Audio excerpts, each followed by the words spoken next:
acerca de algunas cosas que pueden ser interesantes para nosotros y que pueden venir bien para nuestra formación espiritual. Y antes de eso quería aclarar un par de cositas. Primero, dar gracias a Dios porque ayer pudimos celebrar la encarnación del Verbo en la iglesia en todo el mundo. Nosotros aquí en Phoenix, por supuesto, tuvimos la misa y con un tinte muy especial porque en la parroquia Inmaculado Corazón de María pudimos además dar inicio a la capilla de adoración al Santísimo. Entonces fue una solemnidad hermosísima bajo todo punto de vista y como muchos de ustedes ya saben, pudimos comenzar con la adoración perpetua en nuestra parroquia. Es un motivo de un gozo muy grande, porque en medio de estas circunstancias tan especiales y difíciles, de que no se puede asistir a misa, de que tenemos que ser prudentes y cuidarnos, por supuesto, pero bueno, podemos continuar visitando a Jesucristo y rezar y estar con Él, y eso tiene que darnos realmente ánimo para continuar en nuestra fe y para pedirle a Él especialmente por todas nuestras necesidades, especialmente los que están sufriendo más y padeciendo, que están enfermos, o aquellos que han tenido tal vez la terrible tristeza de que algún familiar se murió. Entonces rezar mucho a Jesucristo y a su Madre Santísima, y para eso tenemos aquí en Inmaculado también la capilla de adoración, junto con la capilla de adoración que tenemos en San Antonio. Entonces en las dos parroquias la gente puede adorar a Jesucristo presente en la Eucaristía. Bueno, me pareció que como ahora estamos todos en casa y se hace más difícil a veces poder tener algún contacto más personal, al menos no es lo más prudente en estos momentos, dar algunas charlitas que tal vez puedan venir bien para aquellos que tienen un poco más de tiempo, disponen de un espacio más como para ir formándose en la fe. Y entonces, algunos de estos días vamos a estar dando estas charlas, vamos a ir avisando siempre ahí en Facebook, en nuestras redes, entonces ahí vamos comunicando los días y a qué hora. Generalmente vamos a tratar de que sea ahora la tardecita, que pueda ser un poquito más cómodo para ustedes. Hoy vamos a empezar con la primera de las virtudes, que es la virtud de la fe, porque creo que podemos ir viendo algo acerca de las virtudes, empezando por las más importantes, nos da, que Dios nos infunde, y que se llaman por eso mismo también virtudes teologales, que vienen de Dios pero tienen como objeto a Dios. Y de esas tres, la fe, la esperanza y la caridad, vamos hoy a ver algo que es un poco introductorio, porque como tenemos tiempo, podemos seguir todas las veces que sea necesario, acerca de esta virtud. Y lo que voy a hacer quizás es un poco distinto a lo que tal vez alguno pueda estar acostumbrado, porque quiero más detenidamente y con algún fundamento también escriturístico y siguiendo especialmente las clarísimas enseñanzas del Padre Royo Marín, quien se funda, por supuesto, fundamentalmente en Santo Tomás de Aquino. Entonces, tal vez alguno no ha escuchado algunos de estos términos, como vamos a ver ahora, pero creo que en un mundo en que es tan atacada nuestra fe cristiana, es bueno dar ciertas bases y algo más sólido también, ¿no? Y saber cuáles son las virtudes, en qué consiste mi vida espiritual en última instancia, ¿no? Bueno, la virtud de la fe, entonces, es una virtud que como noción, así introductoria, podemos decir, es cuando yo doy cierta credibilidad, cierto asentimiento a algo que me dicen. Entonces, si me lo dice un ser humano, si es alguien que para mí inspira confianza, yo tengo fe en lo que él me ha dicho. Y esa fe no es la fe de la que estamos hablando nosotros, sino que es una fe meramente humana. Dice, bueno, ponte un abrigo porque afuera hace frío. Si, por ejemplo, es mi mamá, le voy a creer, tiene credibilidad porque afuera está haciendo frío. Entonces tengo una fe humana. No sé, no fui afuera todavía, entonces no sé si efectivamente está frío o no, pero creo lo que me está diciendo. Entonces yo sigo su consejo. Pero cuando el que habla es Dios, y yo le creo a Dios lo que Él está revelando, entonces eso se llama fe divina o fe sobrenatural. Y eso es lo que pusimos aquí como una mera noción, como una simple introducción acerca de este tema, lo que es la fe. se dice a veces muy popularmente, tengo fe en alguien, ¿no? Yo tengo fe en él, o, bueno, pero lo decimos propio y correctamente cuando hablamos de la fe sobrenatural, que es tener fe en Dios. Vamos ahora a una definición que da la Iglesia, que los teólogos más o menos en general todos coinciden en esto. Es una virtud sobrenatural, no es natural. Natural es todo lo de nuestro mundo, sobrenatural es algo que está en este mundo, la cual, con inspiración y ayuda de la gracia de Dios, creemos ser verdadero lo que por él, no por la intrínseca verdad de las cosas percibidas por la luz natural de la razón, sino por la autoridad del mismo Dios que revela, el cual no puede engañarse ni engañarnos. Entonces, acá lo comentamos un poquito porque esto. Entonces, virtud sobrenatural que es infundida por Dios, inspirada por Dios, por la gracia. Y cuando yo estoy en gracia, recibo esa virtud.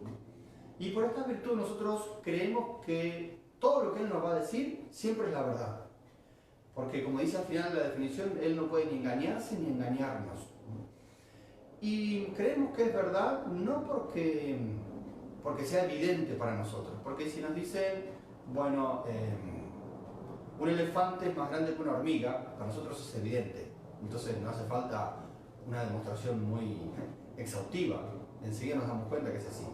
Pero las cosas que Dios nos revela no son evidentes en sí mismas muchas veces. Entonces, ¿creemos porque son evidentes? No.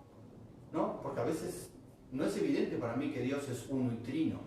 No es algo que... sí, claro, no. Creemos por Él, porque es Él quien revela. Porque es Él quien es la verdad misma, quien no puede, como dijimos recién, ni engañarnos ni engañarse. Entonces, porque lo está diciendo Dios, aunque para mí no sea evidente, entonces yo igual lo creo.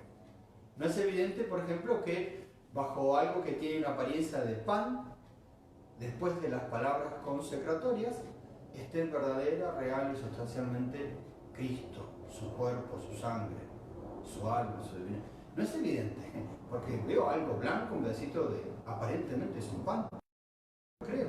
Lo creo porque Dios es quien lo está revelando. De aquí se sigue entonces claramente que esto es un don. Nadie puede, como lo hemos dicho muchas veces, fabricar la fe, nadie puede inventar la fe, Dios la entrega. Incluso más adelante tal vez veamos lo que en la iglesia se llama, o bueno, al menos algunos teólogos llaman como argumentos de credibilidad, argumentos por los cuales nosotros decimos, parece que sí, nuestra religión es verdadera, parece que realmente la fe católica es correcta. Esos argumentos nos van a decir eso, pero van a llegar como hasta ahí, hasta el límite. Pero nunca me van a decir que Dios es unitrino o que Dios tiene, o el misterio de la encarnación, por ejemplo, a Jesucristo. Esos argumentos no pueden, la razón humana no puede llegar a entender eso. No es evidente para la razón humana.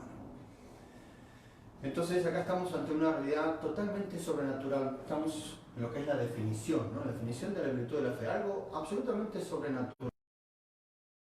Supera a nosotros totalmente. Por otra parte, por la fe decimos que creemos lo que no vemos, que es acerca de las cosas, como se dice en teología, de los non visis, es decir, lo que no se ve. Entonces, así como yo puedo creer humanamente que existe una ciudad, Manila, por ejemplo, en Filipinas, lo creo porque me lo dijeron, porque lo leí, pero nunca estuve ahí. No la vi, no fui. Bueno, acá creo las cosas que no vi, pero de Dios, unas cosas justamente sobrenaturales. Entonces, es algo que está en contraposición de la visión. Si yo veo tal cosa, si yo veo este pizarrón, entonces ya no creo que existe, porque lo estoy viendo. Ahora, si me dicen que afuera de la parroquia hay un león, bueno, ahí tendría que creerlo porque no lo vi. Entonces, si lo veo, ya no lo creo más. No hay certeza ni física, como la que tienen los físicos, ni tampoco matemática, ni filosófica que sea más segura que esta. La certeza que nos da la fe es la más grande de todas las certezas. Uno dice, bueno, que a veces dudo, o que no sé si será así como me enseñaron, o como me dijeron, o... Bueno, ¿es la certeza mayor? Porque la certeza que me viene a mí, por ejemplo, de la física o de cualquier otra ciencia, es una certeza que en realidad me llega por la inteligencia humana, que es una criatura y que puede fallar, o por otras criaturas. Pero la certeza que me viene por la fe, de que, por ejemplo, Dios es Padre, Hijo y Espíritu Santo, es algo que me viene por Dios, no por una criatura. Entonces, Dios nunca puede fallar. Y por lo tanto, eso es lo más seguro que hay, lo más claro que hay. Eso no admite errores, no tiene posibilidades de errores.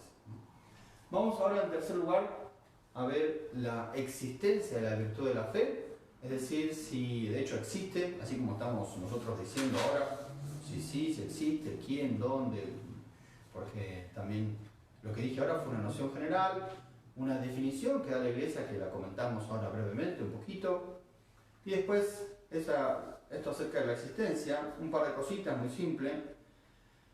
Dicen los teólogos que es de fe, que la poseen, o sea, tenemos que creer que la virtud de la fe la poseen todos los que están en gracia de Dios. Eso es algo que la Iglesia lo declaró hace ya 5 siglos atrás, en ese concilio tan conocido y tan importante para la Iglesia, en el siglo XVI, que fue el concilio de Trento. Es decir, la fe la tienen todos los adultos que están en gracia de Dios. Estoy hablando aquí, recién no lo dije, ahora lo digo explícitamente, los adultos. Cualquier adulto que está en gracia de Dios tiene fe. Eso es de fe, es parte de lo que enseña la Iglesia. ¿Qué pasa acerca de los niños? También se dice que si los niños han sido bautizados, entonces ellos también tienen la virtud de la fe, aunque todavía no la puedan ejercitar porque no tienen uso de razón, pero sí la poseen en germen, ahí como una semilla, que a medida que el niño va creciendo y va empezando a utilizar su inteligencia, entonces también empieza a ejercitar esa virtud que Dios ha puesto en su alma por medio de la gracia santificante. También el concilio dice que, este mismo concilio, el concilio de Trento, dice que la fe es una virtud que se constituye en el comienzo, en el fundamento y en la raíz para nuestra vida espiritual y para todas las demás virtudes. ¿Por qué en el comienzo? Porque por la virtud de la fe comenzamos a tener relación con Dios. Lo conocemos a Dios, empezamos a tener un trato con Él, porque si no creemos en Dios, evidentemente no, ni pensamos en Él. Pero es la virtud de la fe la que nos hace, la que nos muestra quién es Dios, la que nos enseña quién es Dios.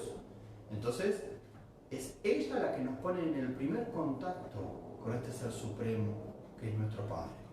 Entonces, es el comienzo. Es el fundamento porque se ponen las bases y a partir de ahí empiezan a construirse todas las otras virtudes, pero tienen que empezar a partir de ahí. Porque si, por ejemplo, no tengo fe, entonces tampoco voy a tener caridad, porque no voy a amar a Dios por sobre todas las cosas si no creo que Dios existe. O tampoco voy a tener esperanza, no puedo esperar alcanzar a Dios por su gracia si es que no creo en Él, si es que ni lo conozco o no me interesa. Entonces, es el fundamento. Y es la raíz también porque, estando la fe, se permite que se empiecen a ejercitar sólidamente todas las demás virtudes, porque todas van a adquirir como un tinte más serio y sobrenatural, ya después pasan a ser propiamente virtudes sobrenaturales, si están enraizadas en la fe, que es la primera de ellas. Vamos a ver ahora un cuarto punto, que son los sujetos de la fe.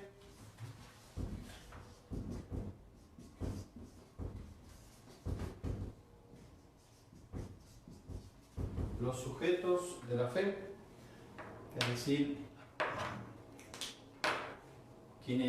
dónde reside esta virtud, dónde está, dónde recae, quién.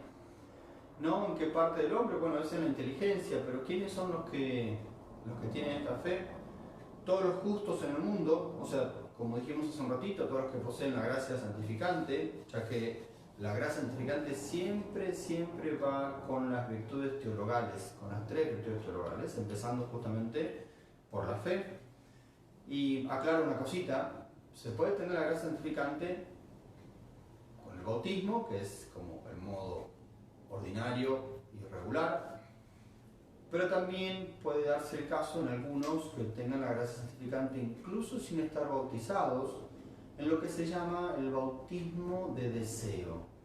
Todavía no han sido efectivamente bautizados, pero lo desean fervientemente serlo y ponen todos los medios para bautizarse. Entonces en ellos Dios ya puede infundir la gracia, y con la gracia viene la virtud de la fe. También en segundo lugar, poseen la virtud de la fe. Ahora específicamente me refiero a los que sí están bautizados, aunque estén en pecado mortal. Porque aunque estén en pecado mortal, siguen creyendo en Dios. De hecho, quizás cometieron un pecado mortal e inmediatamente van a confesarse. Se van a confesarse porque siguen creyendo en Dios, en Cristo, en la iglesia, en los sacramentos, siguen teniendo fe. Pero se llama una fe muerta porque es sin caridad. Sigue siendo una fe sobrenatural, pero es una fe muerta. Salvo que la persona haya cometido un pecado mortal justamente en contra de la fe, como puede ser una herejía. Decir, bueno, creo en Dios, pero no creo que Jesucristo es Dios. Es una herejía. O creo en Jesucristo, pero no creo que el Papa sea el vicario de Cristo. O no creo en la Virgen María como siempre virgen, como corredentora. Entonces es un pecado contra la fe. Ahí ya pierde la fe. O peor, si ya directamente no cree más en Dios, lo que es la apostasía, una renuncia total, por supuesto, ¿no? Pero digo, de lo contrario, si no es así, sigue manteniendo una fe que se llama fe muerta, y que es un acto de misericordia de Dios, porque aunque haya cometido uno o muchos pecados mortales, Dios le sigue dando esa virtud para que él vuelva, para que se convierta. Entonces todos los justos, por supuesto, los que incluso si solo están con ese bautismo de deseo, después los que han sido bautizados, aunque estén en pecado mortal, y en tercer lugar podemos nombrar también las almas del purgatorio, porque las almas del purgatorio tienen fe, porque ellas no ven a Dios cara a cara. Recuerden, si yo veo algo, ya no creo. Si yo veo esta pizarra, no creo que está aquí, la estoy viendo. A Dios no lo vemos, entonces creemos en Él. Las almas del purgatorio no ven a Dios, entonces creen en Él. Vamos a ver ahora quiénes no son sujetos de la fe, ¿no? Los que no son sujetos de la fe. No son sujetos de la fe, o sea, no tienen fe, esto es, no tienen fe, ¿quiénes? Los ángeles, San Gabriel, ¿no? El arcángel Gabriel, Rafael, el arcángel Miguel, no tienen fe. Las almas de los bienaventurados, los que están en el cielo, no sé, pensemos en el alma de San Juan Pablo II. Ahora, ¿tienen fe? No. ¿Por qué no tienen fe ellos? Porque ellos ven a Dios cara a cara, lo están viendo. O sea, no creen, lo ven directamente, lo ven. Y justamente ese lumen, gloria, es una criatura que Dios infunde en el alma, por la cual la criatura puede ver a Dios cara a cara. Entonces, ellos no tienen fe. Tampoco tienen fe los demonios y los que están condenados en el infierno, porque ellos no tienen vida sobrenatural, porque no tienen la vida de la gracia. Sin embargo, hay algo interesante que el apóstol Santiago dice, hablando de los demonios, que ellos creen y tiemblan. Creen y tiemblan. ¿Qué significa que creen? Ellos creen por una evidencia palpable del castigo que están padeciendo. Están padeciendo un castigo tremendo, que es el infierno. Entonces creen, porque son seres inteligentes, que hay una causa de ese castigo, hay alguien que causa eso. Es Dios, a quien no ven, a quien no pueden ver, pero que es la causa, es el motor, es el Señor, es quien domina todo. Entonces, por el castigo que ellos están sufriendo, creen que Dios existe. Por supuesto, es una fe que podríamos llamar simplemente fe natural. Vamos ahora a ver otro puntito más. Aclaro que si alguien quiere hacer preguntas, puede escribirlas ahí en Facebook y al final me tomo un par de minutitos y puedo responder si alguien quiere eso, si quiere consultar algo. No hay ningún problema. Si lo sé, lo respondo. Si no, para otra charlita lo averiguo y lo respondo en otra oportunidad. Vamos a ver ahora otro tema que es el objeto de la fe.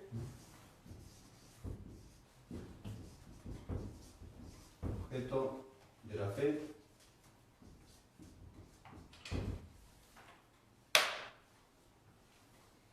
Bueno, dice el texto de la teología, hay que creer con fe divina y católica todo lo que se contiene en la palabra de Dios, escrita, transmitida por la tradición, y que la Iglesia, por definición solemne o por su magisterio ordinario y universal, propone como divinamente revelado.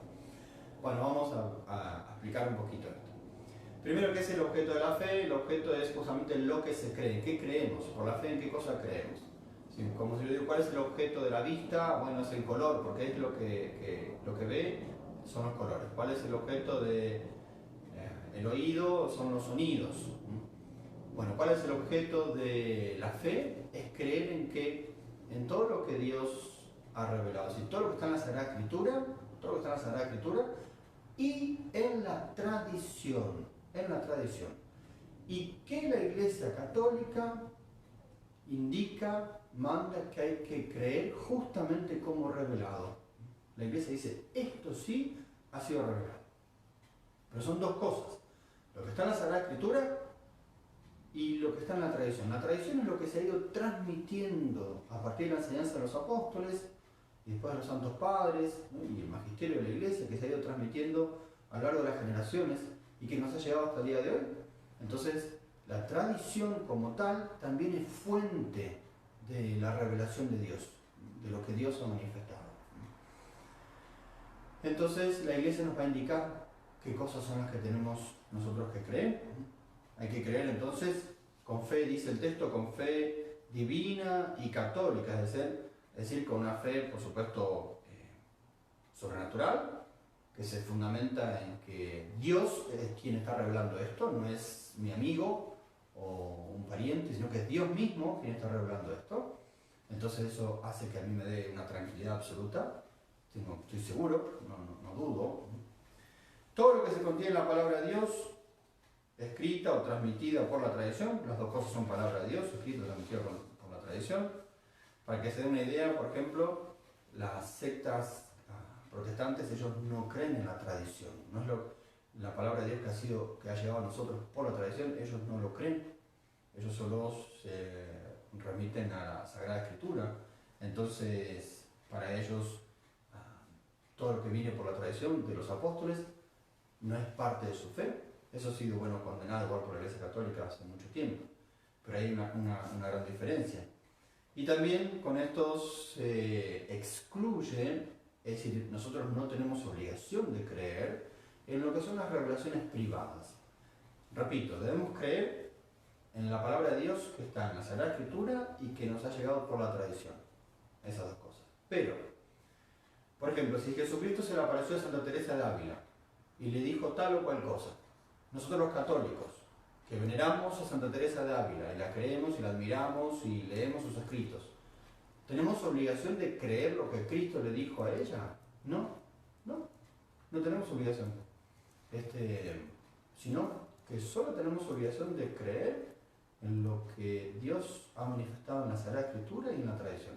Por supuesto que si es un santo, y usando este mismo ejemplo, Santa Teresa de Ávila, que es además doctora de la Iglesia, entonces uno dice, me inclino a creer, por supuesto, personalmente yo lo creo, pero no tengo obligación. O sea, si yo dijese, no sé si será así, no cometo ningún pecado.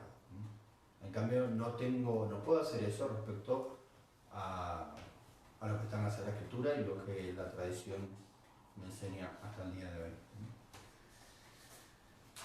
Y que dice también ese texto, y que la Iglesia propone como divinamente revelado, es decir, es algo que tiene que la Iglesia enseñarlo, por eso está lo que se llama el magisterio de la Iglesia.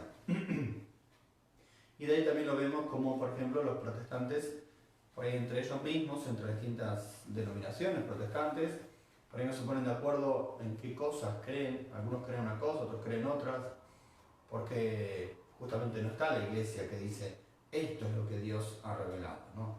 Sino como que cada uno va interpretando a su manera, según su criterio.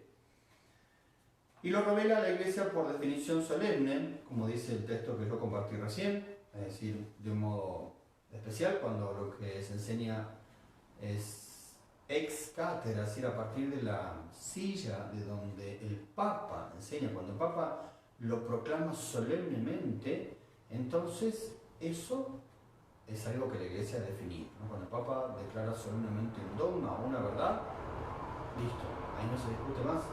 O cuando es un concilio ecuménico, en el que el Papa, por supuesto, junto con todo el concilio, declara una verdad. Pero también dice que se puede hacer por el magisterio ordinario de la Iglesia, así cuando todos los obispos en unión con el Santo Padre y todos los doctores de la Iglesia están de acuerdo en una verdad, así se enseña en todas partes. Eso no puede ser erróneo, porque la Iglesia tiene la asistencia del Espíritu Santo, entonces no se puede la Iglesia equivocar. Esa es otra fuente, otra manera en que la Iglesia va diciendo, esto hay que creerlo, esto hay que creerlo, es algo revelado por Dios, es revelado, por eso hay que creerlo, porque es revelado por Dios, si no, no habría obligación de creerlo. Para terminar, algo muy cortito, ya con esto terminamos, está casi media hora. Una pregunta que se puede hacer a modo de objeción, que sería como lo último, una objeción acá, ¿no?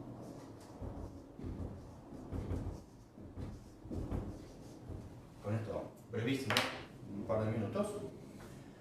Si las verdades que están en nuestra fe católica, si a medida que pasan los años, ya pasaron 2000 años desde la encarnación, si van aumentando, si van creciendo en número las verdades, supongamos, ahora creemos en 50 verdades, por decir un número, solo a modo de ejemplo, y de aquí a 500 años van a creer en 65 verdades. Bueno, la respuesta es fácil y es no, evidentemente que no. Desde el punto de vista objetivo, lo que se cree es siempre lo mismo. Desde el punto de vista subjetivo, se puede decir que sí, es decir, se puede ir explicitando más, es decir, profundizando más la misma verdad, la única verdad. Pero como siempre se enseña, desde la muerte de San Juan Apóstol, ahí se ha cerrado la revelación pública, ahí terminó toda la manifestación de Dios, toda la revelación pública de Dios. Entonces ahí ya está todo lo que debemos creer los católicos, hasta ahí está todo contenido, explícita o implícitamente. Después, con el transcurso de los años, de los siglos, se van descubriendo verdades que estaban contenidas implícitamente, pero que ya estaban ahí. Y por eso al pasar el tiempo se han proclamado algunos dogmas, como los dogmas de la Virgen, por ejemplo, de la Asunción, de la Virgen, o de la Inmaculada Concepción, pero que estaban contenidos en esa única revelación. Por eso que no hay como un progreso, no es que se puede ir avanzando y vamos creyendo más verdades, ni tampoco una verdad que se creía, no sé, hace 500 años atrás, ahora en realidad se le encontró otro sentido, se la cree pero de modo distinto, no tampoco, sino que todo es en una profundización homogénea, siempre en la misma dirección, siempre es lo mismo, en el mismo marco, se va como penetrando más y por los dones del Espíritu Santo y por la asistencia del Espíritu Santo a la Iglesia se va conociendo cada vez mejor algunas de esas verdades si Dios así lo quiere, por supuesto. Por eso que a lo largo de este tiempo la Iglesia ha ido creciendo de esa manera en esas verdades ya que estaban implícitas o explícitas, pero no que se han agregado otras verdades. Bueno, no sé si habrá alguna consulta, si no hay nada, entonces dejamos para la próxima reunión, en que vamos Dios mediante a continuar también con la virtud de la fe, y espero que sea un pequeño aporte, algo chiquito, simple, pero que al menos pueda también ayudarnos. Como dije al inicio, hemos comenzado con la capilla de la adoración al Santísimo, entonces hay que tener fe, y si hay que tener fe, bueno, entonces hay que profundizar más esta virtud. Bueno, a ver, alguna pregunta. Hay quienes objetan diciendo que la fe y la ciencia son incompatibles. ¿Podría comentar al respecto? Sí, es cierto. Algunos objetan que la fe y la ciencia son incompatibles.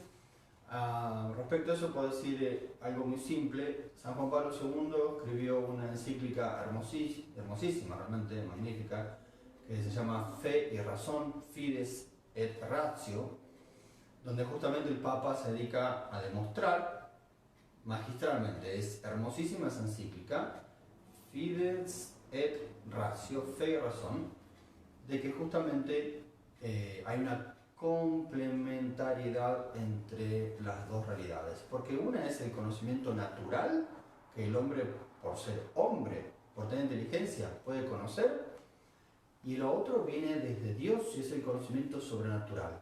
Ambos órdenes de conocimientos tienen que conducirnos a la única verdad. La verdad siempre es una, no hay muchas, porque si no sería un relativismo.